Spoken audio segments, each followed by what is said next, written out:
Hey guys, what's up? It's TF Nut. Welcome back to the channel, and today we're going to be taking a look at the Star Wars The Black Series Target exclusive Galaxy's Edge Trading Post Hondo Ohnaka figure. This is a Target exclusive because I guess Disney and Hasbro and Target made a deal to get a lot of exclusive Galaxy Edge merch to Targets, and if you don't know originally what was up with this figure, it was included in this exclusive pack for the theme park Galaxy's Edge, which I'm sure a lot of you know.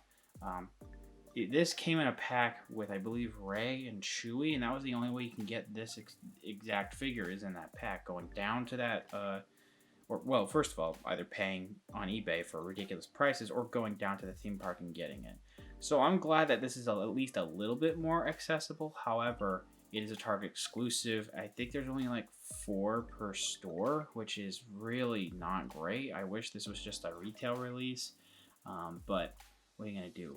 Business is business, I guess, with these companies. I am very happy to have it. I was able to find one and without really much problem, and I was surprised too. Hopefully you guys won't have that much problem finding this as well. And I really like Hondo. He's one of my favorite characters in Clone Wars, so I'm very glad to have this figure. I'm going to stop rambling and we're going to talk about the packaging, because while it is that previous style packaging where it's just the box and it was usually with the red, this time it's really well done with the different colors that they're using. We look in the front here, it says Star Wars The Black Series. Of course, you can see the figure in the box looking great. And it says transported from Star Wars Galaxy Edge Trading Post. We look towards the bottom, we can see a really nice image of Hondo, and it says Hondo Ohnaka. The warning right there, Hasbro on the right, ages 4 and up. When we look on this side, it says Hondo's name, as well as it's scrolled all the way through the side of the box saying Hondo Ohnaka. When we look on the other side, I think it's one of the coolest sides, honestly, because it looks kind of like a trading post wall. It's very dirty, and it says Galaxy's Edge Trading Post. And then we also have, towards the bottom, we have a Rebel logo. When we look on the back, you can see a read-up of Hondo, as well as that same image from before of Hondo. And when we look on the bottom, there really isn't much there except some warnings. There really isn't much on the top or the bottom, but I'm going to show you the bottom in case you need the barcode to find this figure. So anyway, let's go ahead and get this figure out of the packaging. So here's Hondo out of the packaging, and it's a pretty solid figure. I'm very glad to have it in my collection. He does come with a few problems that are a little common with some Black Series figures that we've gotten in the past, of course. But anyway, let's go ahead and talk about the accessory, which only comes with one, and then we'll talk about the figure. So this is the only accessory that he comes with. It is a DT-29 heavy blaster pistol, and yes, I had to look it up. I did not know that from memory. I really like the paint we got this time around. That previous version was with Krennic, and that Black Series figure, I mean, the weapon was cool, but the blaster didn't really have any nice detailing. This has some great silver and metallic silver, metallic gold. That's almost like copper going on in the handle. There's the barrel, and the rest of it's got some silver. It's just a very cool looking piece. It's very well detailed. It almost looks like there's some black wash in there too, but I think it's just the silver paint going on. It's extremely clean, so I'm very happy that it came out really well. It's very easy to put the pistol in the holster like so. There you go. It's a very straightforward system. We've gotten a good number of times with Black Series figures. I wish he came with at least one more accessory, maybe a monkey lizard pet, or I don't exactly remember what they're supposed to be called, but I don't know, just another accessory that would have helped with the price of this figure. So the light might get too much in the lens of the goggles that he has on, but oh man, this is just a cool looking figure. I love everything about this head sculpt. It's just so good. I don't know what these are supposed to be called, but it's kind of like his facial hair. It could be bones. I don't really know. Let me know down in the comments. I wish I knew more about the Weequay, if I even said that right, that race. But it's just really cool looking. I really do like some of the details going on in the goggles. It's not like, it's kind of molded in this almost metallic. It could be painted, but to me it looks like it's molded in this metallic silver. And then we have these green translucent goggles. It does look really good. I love the wrinkles and the shading going on in his face too. Like, look at around the lips and the cheeks and all that. You see those creases when he's smirking? It looks great. His helmet, and I want to say his hair. Yeah, this is definitely his hair. Looking pretty good. We have it's not the exact same, it's a very similar plastic here but this time it's a little bit more flat, as you can see, with his hat. And then we have these nice dreads, these braids. They look really good. A little bit of silver and some purple going on in there. It's very cool looking. If we go down lower to his neck, you can see even some more of that detail. So that's cool. And the detail on his face. Now the skin tone I don't think matches up perfectly, but I think it's good enough. And the head also just covers the neck, so you can't really tell. We also have this nice necklace sculpted in there. Let's zoom out just a little bit so you can get a better look. So the shirt is done really well. There's some shading going on, some of the wrinkling, just a little bit. It could be the lighting, actually. I don't think there's any shading in the wrinkles. I think it's just the lighting. But it still looks pretty good. Now, when you turn this around, of course, this line down the center is not going to match up anymore. But I don't think that's that big of an issue.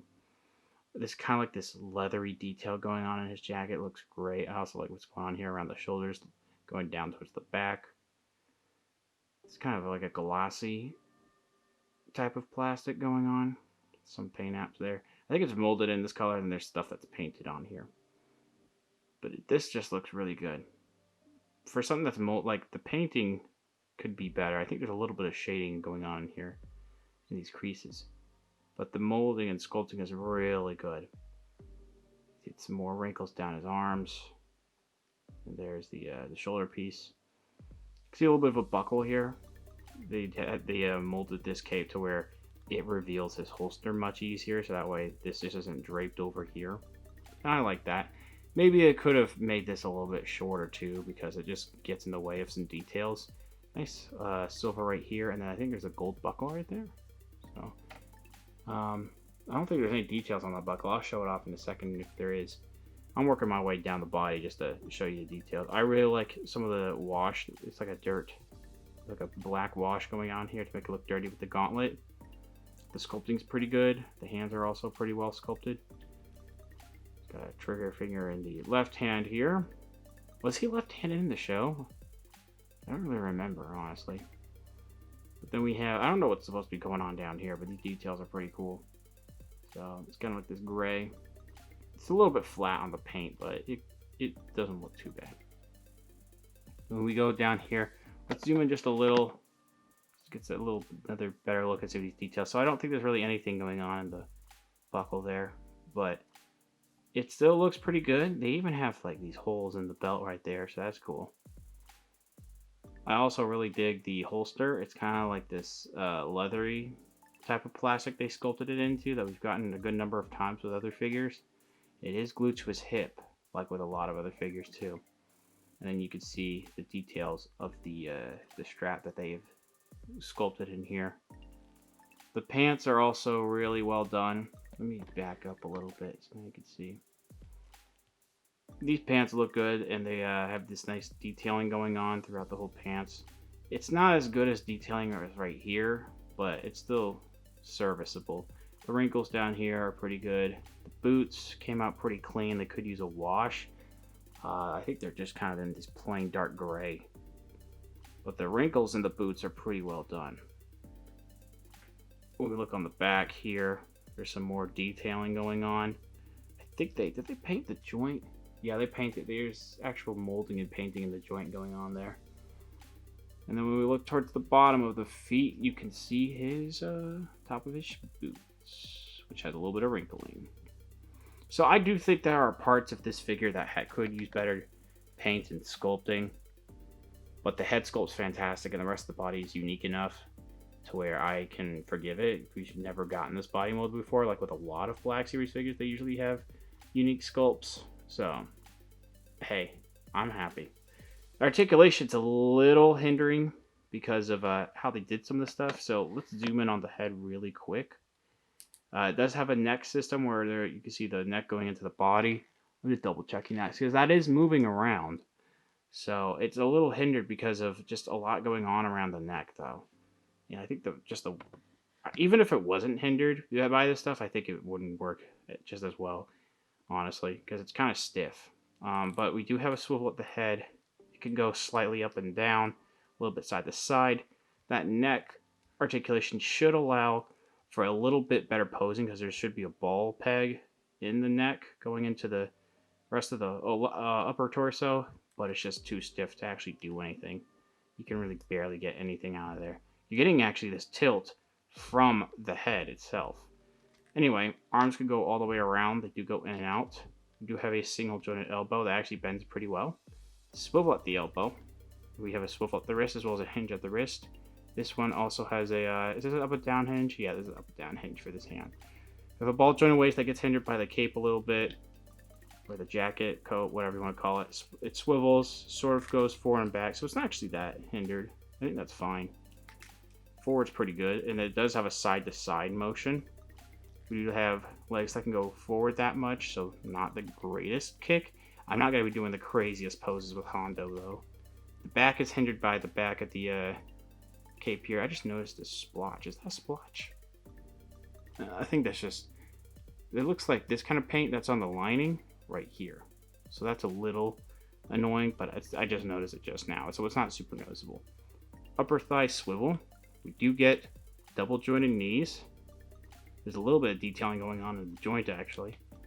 We do have a bend down at the foot, which is actually really good.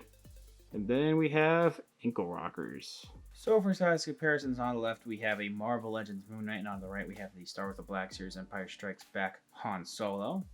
And then on the left we have the Imperial Stormtrooper, the newest one from The Mandalorian. And then we have the Retail Shore Trooper. And then we have the Thrawn figure on the left with the Cal Kestis figure on the right.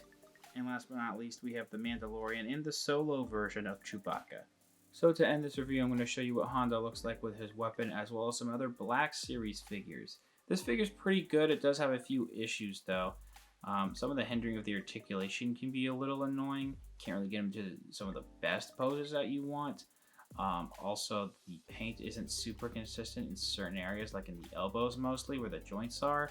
But other than that, this figure's pretty good. It is a little expensive. It's $25, and it is an exclusive to Target. So I feel like this is going to be a pretty big one to get. And I have no idea if they're going to restock once they are not in stores anymore, or at least that first initial run. Hopefully, Hasbro will do something to where they can restock, or do even some easier online sales, because the pre-orders for this dropped at like 3 a.m. Eastern time. Who the hell is going to be up at that point besides people who are probably tired right now after trying to get these figures? But yeah, it's still a really nice figure. I just wish it was retailed somehow, you know? I just stopped doing exclusives. It's really good for what it is. Pretty good texturing throughout the whole figure with some of the details. The head sculpt is incredible. And if you need a Hondo figure, then good luck trying to find this. Seriously, it's probably going to be a bit of a challenge after, August 30th, but hopefully you'll be able to find one. Thank you guys very much for watching. Please subscribe to the channel if you haven't already. Comment down below what you think about the figure, what you think about the review. Leave a like, share amongst your friends, and I will see you guys next time.